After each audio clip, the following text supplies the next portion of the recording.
Welcome back to our channel. If you're new here, we're an American family who moved to France to do fun stuff like this.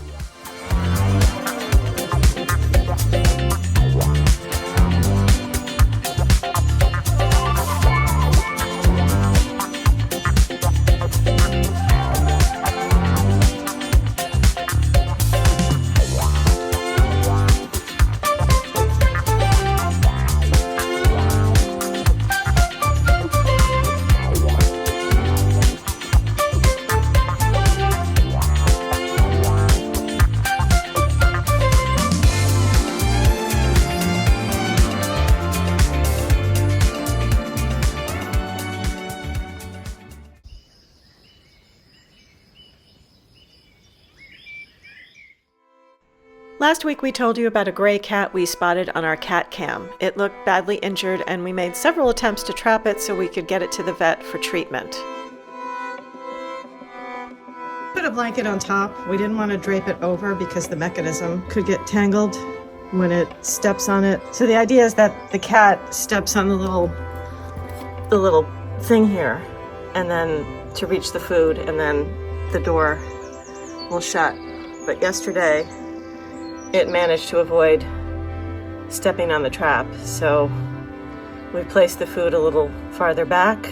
So I don't know if this will work. Hopefully it will.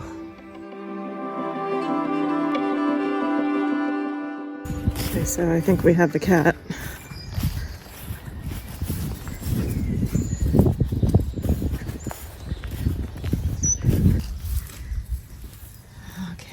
Sweetie. Hello. Okay, we're gonna get this cat to the vet right now. Okay, its tail is bloody. Okay, so All that's right. the right one. Yeah, this is it. Okay, it's feral, I think. Okay. Let's go.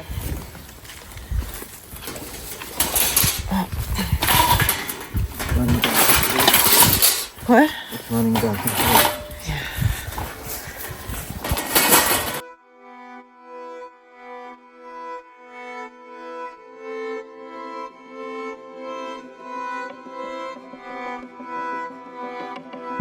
So we're on the way to the vet, taking the cat. We believe it's feral because it's not meowing, so we'll see what happens. Our vet's office is never surprised to see us since we have 13 pets registered with them. So we just brought the cat in. We don't even know if it's a he or a she. No, we don't. But they're going to put it in, what do they call it, a cat A bag? cat bag, and then they're gonna anesthetize it Right. because it's bleeding. Unfortunately, it probably re-injured its tail in the cage. I know. Several hours later, the cat was ready to be picked up. Most of his tail was amputated, he was neutered, and given antibiotics. So Shadow's going to be in this barn over here tonight for the next 3 nights. So we'll see how this goes. The vet said he needs to heal.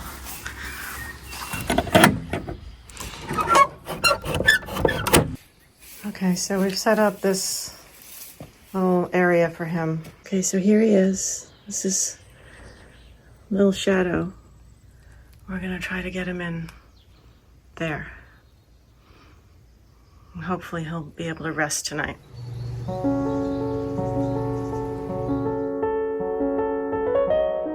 Normally, we only keep the cats overnight if they're boys. The females need an extra day or 2.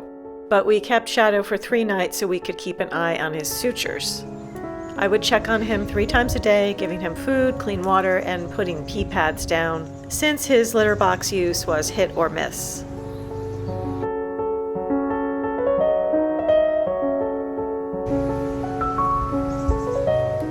So Shadow is right behind me in the barn, and this is going to be his last day here. He's spent 3 days recovering, and he really wants to leave, so we are going to release him today.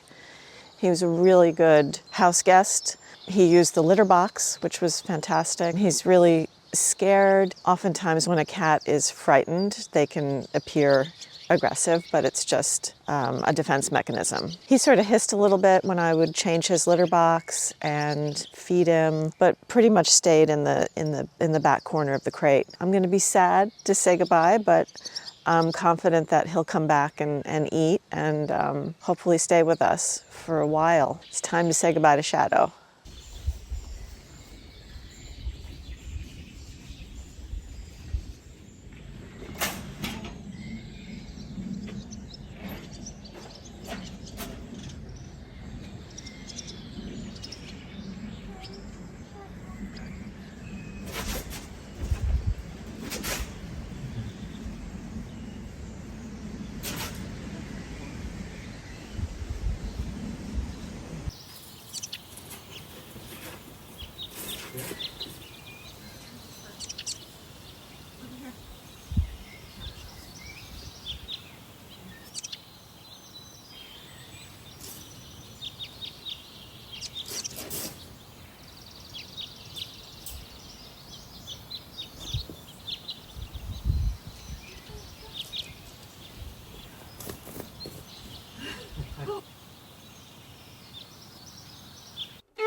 Got a little teared up.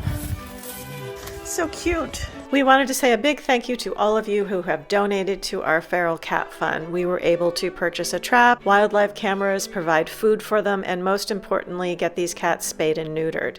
You can still donate, and hopefully our next purchase will be several cat houses scattered around the forest for when the weather gets cold.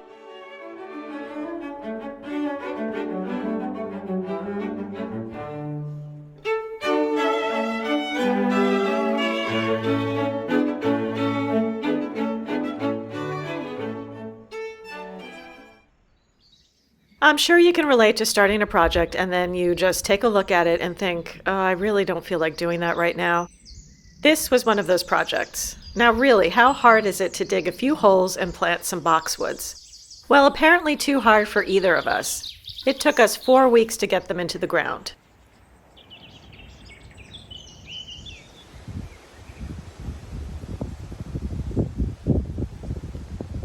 Yeah. Well, so there are 7. Yeah. Well, you So- saw how I had them set up. Well, one will go in the center. Okay. One on each end. So you got to tell me the ones on the ends where you want, how you want. You know? Yeah. And then I can space the other ones too. Okay, so now my dilemma is how far away from the building do we put these? You know, do we put them far enough ahead so we can put, like in the spring, plant tulips here and stuff? Your favorite thing to You're do. the flower person. I know, I don't know why I'm even asking you.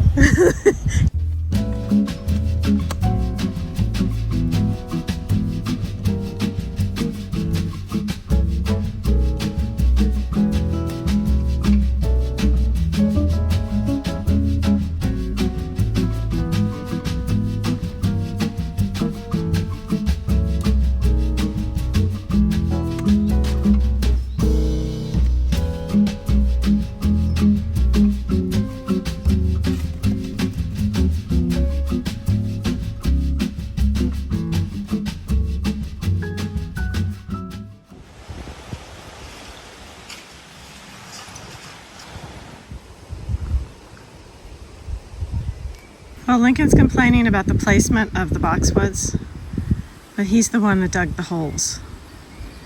And they are not spaced evenly, but there's nothing I can do about it now. They still look better than the weeds. Welcome to the second installment of my half-ass garden. This is the area that I threw a bunch of wayward plants into because it would look much better than dirt and weeds. Well, I finally decided to take action and make it look a little nicer.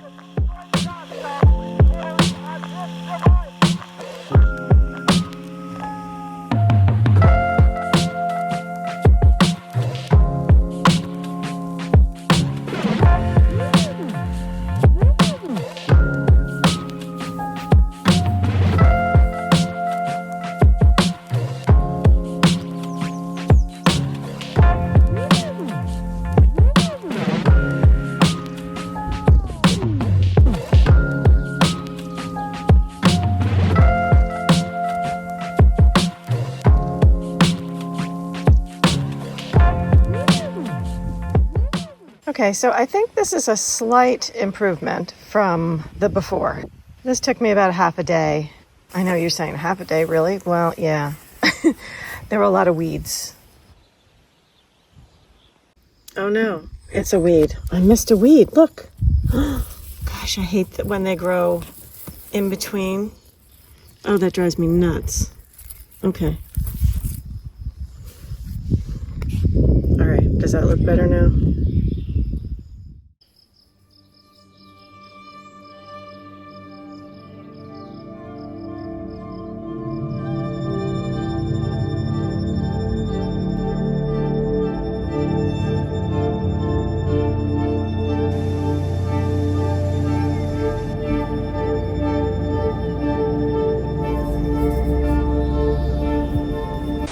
Pardon the interruption, but if you're enjoying this video, please don't forget to subscribe and press the like button. It helps our small channel grow, and you'll see our renovations, cute animals, garden porn, and sometimes we even leave the chateau and go somewhere.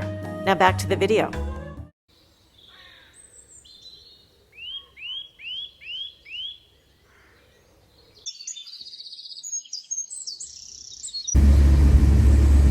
It's funny, I planted these gladiolas in the walled garden and they came up this color that I don't like, so I ended up throwing them onto a pile of stuff, and here they are again. They're fine in the wild, but not in my garden.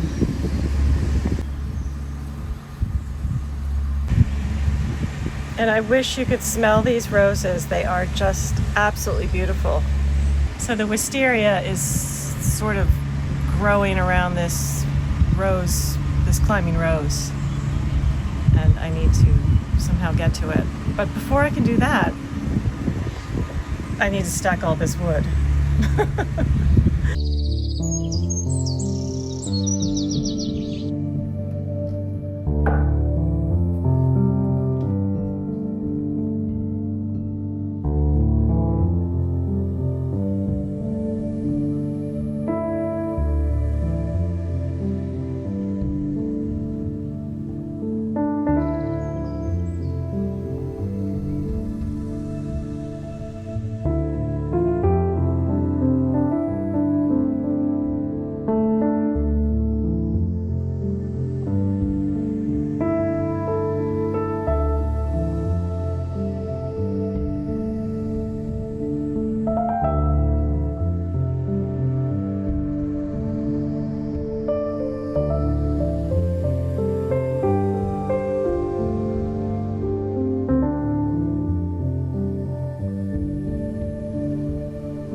Snails. I usually rehome them. Whoop.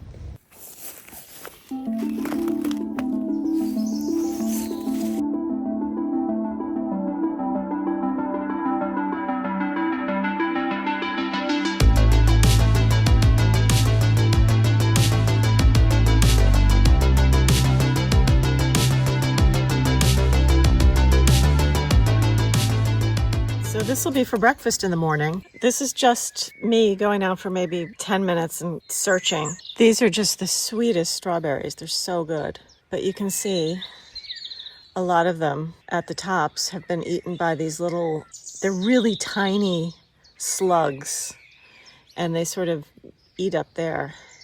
I just end up cutting the bottom half off because I don't think it'll kill us. Unless there's something I don't know. But these are the sweetest strawberries. And if you were going to try to go to the markets right now in France to buy these, you'd probably get about 15 to 20 of them for about, I've seen them from $4.99 to €6, because this is a seasonal product. And this is the time to eat them because they're so sweet. So what I need to do is go and really get in there and pick as many and then freeze them.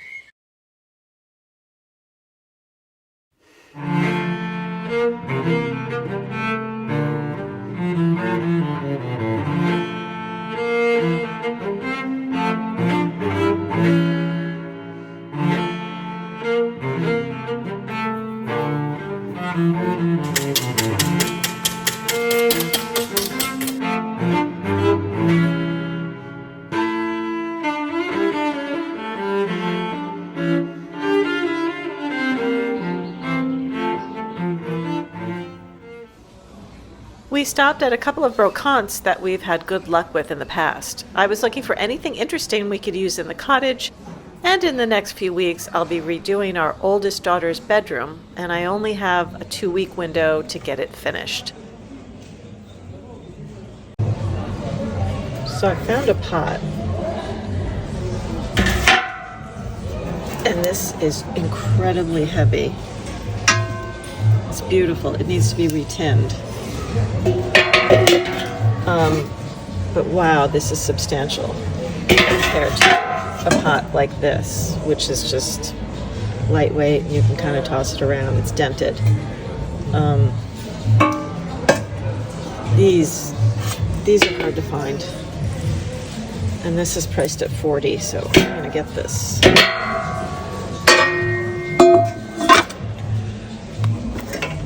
And all of these are just really lightweight.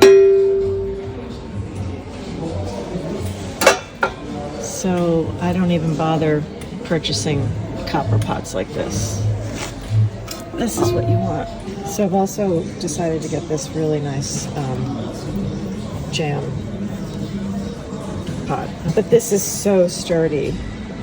It's $35. So a painting for you, Lincoln. Oh my goodness, look at this. €30.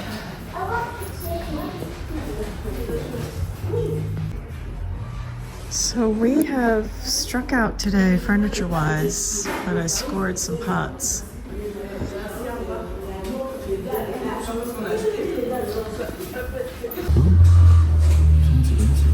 That's very ornate. This is similar to Yeah. That's like a manly desk. You can hang the horse painting above the desk because it's got a horse motif. What's this for? Storage? Oh, that's so you can. Oh yeah. Goes up. It's actually kind of cool.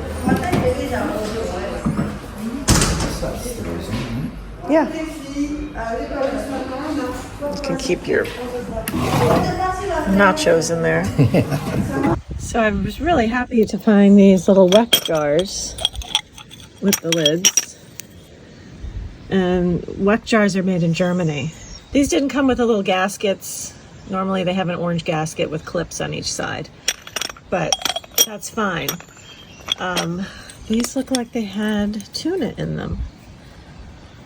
Yeah, they had tuna, some kind of fancy tuna.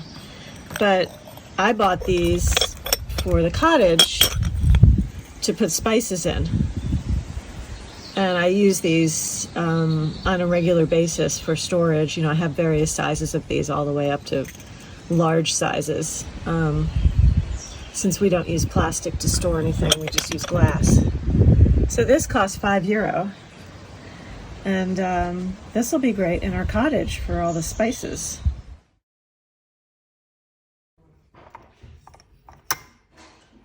Okay, so I am trying to clean the inside of this copper pot.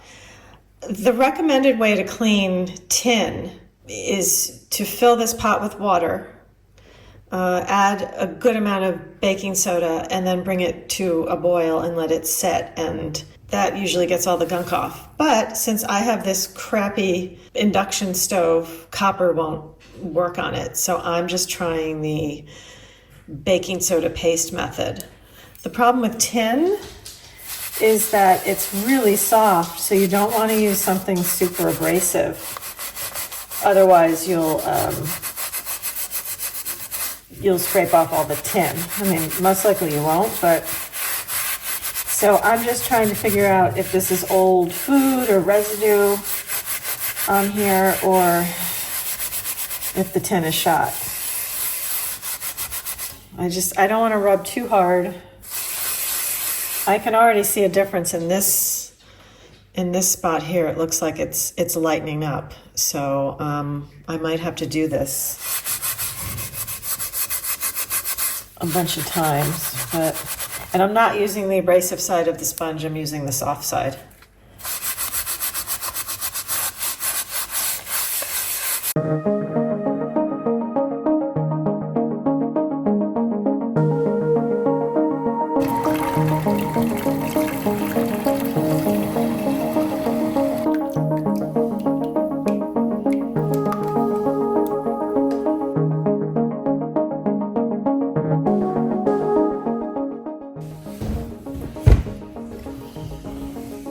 So this is a big improvement from what I started with. So this has a nice, so far as I can see, it's got a nice tin lining.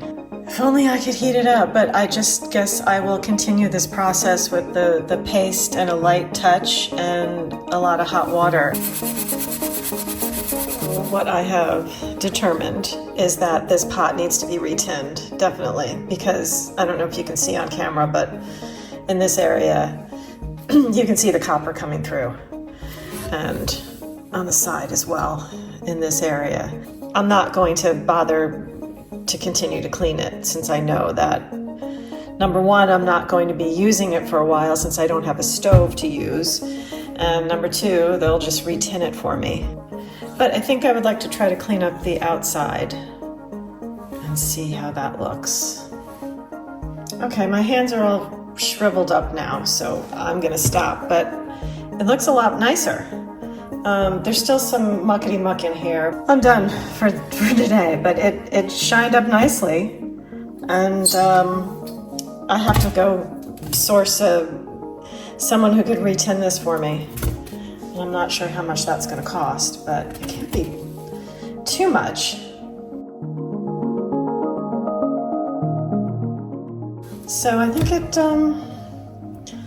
it looks really nice. Not a bad bargain for €40. And by the way, these pots probably weigh, I think it's around 7 pounds or something, 6 to 7 pounds. So they're a good weight, and they're workhorses. So if you're interested in getting copper, I recommend pots minimum of 2.5 millimeters thick. So bring your little measuring tape. You can really feel how heavy these are. And this is like a solid iron handle. And this is the one that I purchased, I don't know, maybe 10 years ago or something. But this one is in really great condition. This was actually retinned, and this does have a mark. These heavy copper pieces were mostly used in restaurants, chateaus, or were handmade for the very wealthy. It was manufactured in Paris, and from the stamp, I've discovered it was made anywhere from the 1930s to the 60s. And this pot has a 24 on it, which means that it's 24 centimeters in diameter. So always look for the pots that are marked. I'm going down a copper pot rabbit hole, so I find this stuff fascinating. Sure, I could have bought a brand new copper pot, but that's no fun. And while it's always nice to find a bargain, I really do love items that have character. They've been used and appreciated.